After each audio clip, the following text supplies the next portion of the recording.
Hey, what's up guys? Yarden here, coming to you guys with a new video today, and today we're going to be going over the decks that I've been playing for Overdress for the past few weeks, or has it been over a month now? I can't remember. It's been a while since Overdress came out, right? The start decks came out, and then we had set 1. Recently, we've just had Festival Collection, and very soon, I think sometime towards the end of the month, we'll have set 2 coming out. So I kind of wanted to go over my thoughts and what I personally feel like is my favorite deck at the moment in Overdress. But I will say that I'm only playing 2 nations. I'm playing Keter Sanctuary, of course, and I'm also playing Dragon Empire.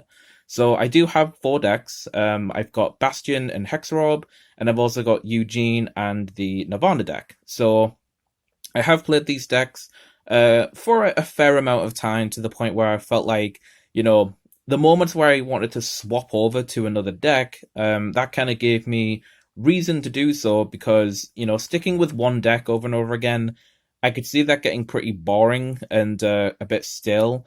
And with the gaps between the sets being a little bit longer now, as far as I'm aware, I do think it's quite good to have at least like a second or a third deck. Of course, I went for 2 nations, so I've got 4 decks to choose from, which is actually been pretty good, because I've been alternating between the different decks and the playstyles that they offer, which is really, really cool. So I have ordered these, and I was kind of torn with some of them, because I do like one thing about one deck, and I hate something about another deck, so it's like, yeah. But I have put these in my personal preference in terms of an order. I'm going to start with the one I enjoy the least, and then make my way up to the one that I enjoy the most. So yeah, let's get stuck into it. So first we have Nirvana. So Nirvana is actually really cool. Don't put, like, just because I put this in 4th place, don't let this, like, think, oh, what you're talking about, Nirvana's great. Well, it is great, but you got to bear in mind, I'm only playing 4 decks of all the different nations and decks that are on offer here. So the reason I put Nirvana at 4th is because this is the one I've been playing the most recently. And the reason I put it here, and you know what, I'll actually show 3rd, actually. I put Eugene at 3rd, and the reason I did this was because, in terms of entertainment value, I find more entertainment with Eugene, but that's because of the slot machine-like mechanic that it has, with, like, checking the deck and then trying to get, like, a decent call, soul blasting, and then the retire element of Eugene is also pretty nice, that I like as well. So yeah. Also, the memes of Eugene is pretty entertaining as well. Actually, a fair few of my friends have Eugene decks as well, and yeah, we always try to discuss and talk about how we can, like, make the deck a bit better, look at some changes that other players are doing, and yeah, trying to make the best of a bad case scenario. But the problem I have with Eugene, which is why sometimes I like playing Nirvana, is reliability, which I think is a very fair point.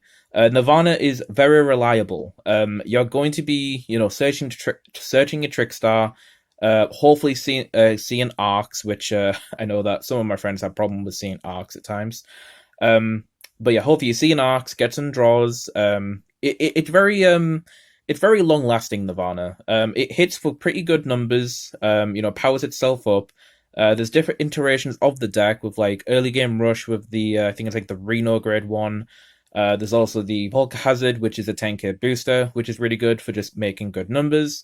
And also the management of the deck, in terms of, like, your counterblast management, knowing when to, use certain skills. Because, like, if you have 1 CB available for your turn, you need to think, do you want to draw cards of arcs, or do you want to power up with Nirvana? So you have to, like, juggle those resources well enough to the point where it's going to be effective and, feel like it was the right decision, essentially. So there's a lot of decision making with Nirvana, which makes it, quite good and quite entertaining as a deck. But when it comes down to the baseline fundamentals of the deck, it can fall into that trap of feeling very tunnel vision, which I don't particularly like too much. Because it's pretty much like swing, get a power boost, and then swing, and the next turn do it again and again. So yeah, but again, that kind of conflicts with the idea that you need to be using the resources and the skills at the right times and knowing when to do so. So that's kind of why I decided to bump Eugene up a spot above Nirvana, just because I feel like the randomness and the unreliability of Eugene bumps the entertainment value of the deck just that little bit higher than Nirvana. But like I said, if I do get sick of Eugene and his BS with his RNG, it's nice to have Nirvana as another deck that I can play in terms of reliability and just like strong numbers and just a good engine overall within the deck. So yeah, this is totally not biased, by the way, putting both Dragon Empire decks in 4th and 3rd. So yeah, I mean, are you surprised really that both the Keta decks are in top 1 and 2? But which one is 2nd and which one is 1st? We will find out now. So that is why I decided to put those two. Now for Keta, I decided to put 2nd place as Bastion. So, in case you were thinking that Bastion was my favorite, it isn't, but I will get to Hexarob in a second. But I do like Bastion, though. It's pretty much baseline Royal Paladin Unga Bunga strategies, right? I know that I, kind of hit, I kind of said that Nirvana can feel a bit tunnel vision at times. Bastion also does fall into that trap, I feel. It can feel very, like I said, Unga Bunga, very basic, just swing with big numbers, right? But the thing with Bastion is that it's got an interesting premise with the amount of grade 3s that it's playing. You kind of need to like take that consideration into mind that because you've got so many grade 3s, the early game might be a bit rough, but that's actually a good thing in contrast, since if your opponent is going to rush you in the early game, you're getting counterblasts for the late game for things like your Aldens and your order, the draw order. So yeah, the entertainment value of Bastion I do find a bit better. It's reliable. It's strong. I believe it's still one of the better decks in the format right now. I think Bruce is like in competition with the top spot right now with Bastion, with set 2 coming out in Japan. So I'm not too sure on that, but yeah, I mean, Bastion just feels cool to play. I mean, I've always been a fan of just really aggressive strategies, just, high attack power, going in hot, and then, hopefully getting that race standoff, which, more times than often does anyway. But yeah, it just feels good. Like, I've always been a fan of, like, aggressive decks, just bashing face and then, threaten them, like, lethal when I can, essentially.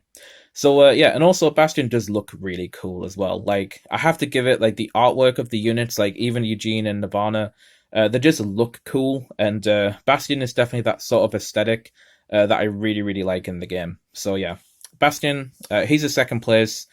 But let's talk about 1st place, which, of course, for me right now, it's going to be Hexarob Sorceress.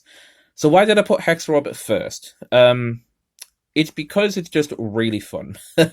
That's it. It's just really fun to play. It's not to say that these aren't fun. I do also play these decks. Let's, keep refreshing that in our minds. I do play these other 3 decks as well. I do also enjoy them.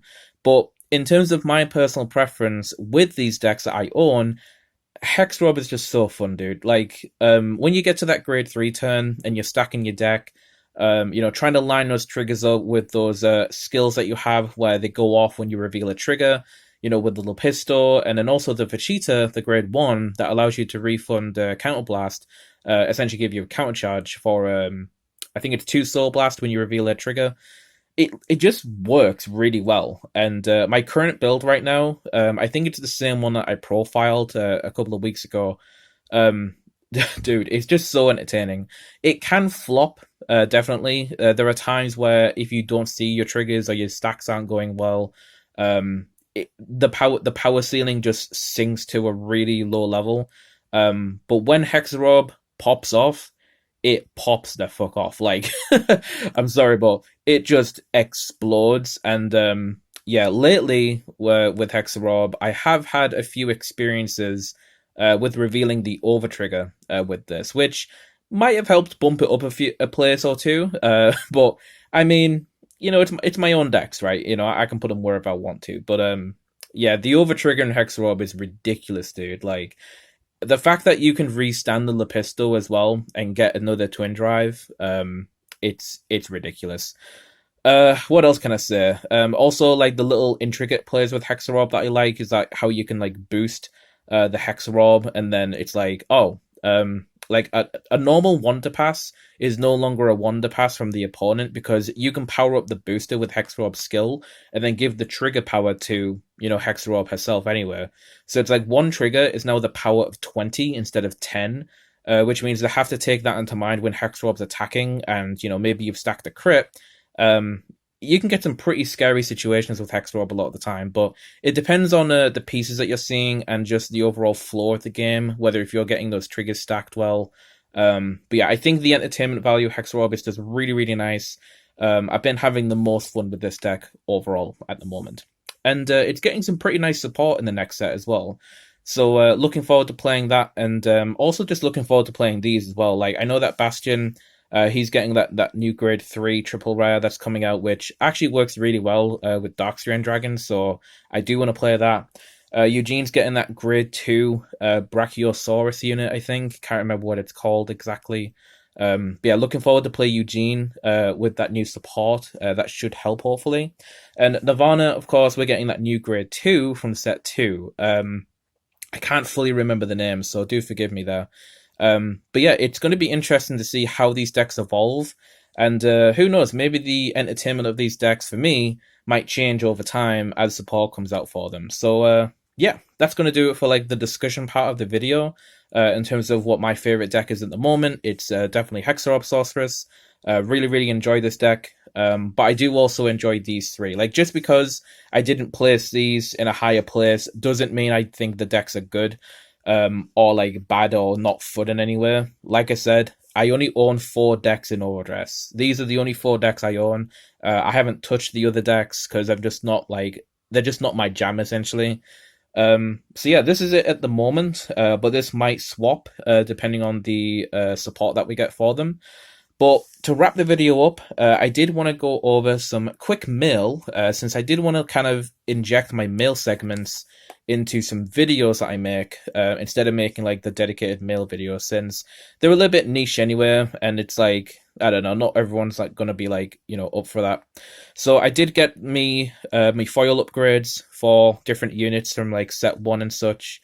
So Darkstream Dragon, only got 3 more of him because I already owned 1, so that's going to be the premise when you see different numbers here. We have the Pentagleam Sorceress, really, really cool. I actually play 4 of her in the deck, so yeah. So it's going to be nice having a foil playset. Then we have the Tartine, this is the last one I needed for her. And then I've got the 3 T-Square Sorceress. I see some decks actually play this, which is understandable. But right now, don't particularly have the room for her at the moment, but I might take her for a spin at some point. And then, of course, we've got the lovely heal triggers in foil as well. Really, really cool. So that's the foils, and that's all the foils for Keta that I needed, that was missing. So all the other ones I already own and was able to get my hands on. And then we have Dragon Empire, which is a little bit bigger, because I was missing a ton of Dragon Empire cards for holos. But yeah, we've got them all here. So we've got the Tribash Dragon, really, really nice. So we've got 4 of him, really cool. Then we've got the Randor, the Rideline, grade 2 for Eugene, got 3 more of him. Then we've got the Nigel, grade 1, 3 more of him. I did get 1 of each of the Eugene Rideline in foil already, so yeah, that's just finishing off the playset for the foil. Then we have a Shigamagano, something like that. Terrible, I know, but I try. But yeah, she looks really nice in foil. In comparison to a common version, yeah, this looks really, really nice. So that's cool, 4 of her. And then we have 3 more of the Spark Dragon, the Conduct Spark Dragon, really nice. And then we have the Babby dinosaur. Very, very cool. Very pretty. So yeah, the holo direction that they've took the game, I think, is really cool. The fact that I can like just upgrade these decks now with the foil versions is really cool, and yeah, looking forward to that. So that's going to do it for me, guys, for the video. I hope you guys enjoyed it in some way. I know it's been a while since I've done a video on the channel, but kind of like taking a little bit of a break after doing like all those deck profiles. I wanted to do something a bit different, catch up with you guys, and yeah, hopefully you enjoyed this video here. So yeah, tell me, guys, what you think about OverDress so far. Tell me about the decks that you guys are playing as well. And yeah, tell me about your thoughts about the game as a whole. Are you enjoying it? Tell me your thoughts down below. Tell me about some cool pulls that you might have gotten from the packs. What are you looking forward to with like set 2 and such, the festival collection which just came out recently. I think it was like a week ago. But yeah, let's have a discussion, guys. So chat down below. Like the video if you liked it, and like always, I will catch you guys in the next video. So take care, guys. This is Guardian285 signing out.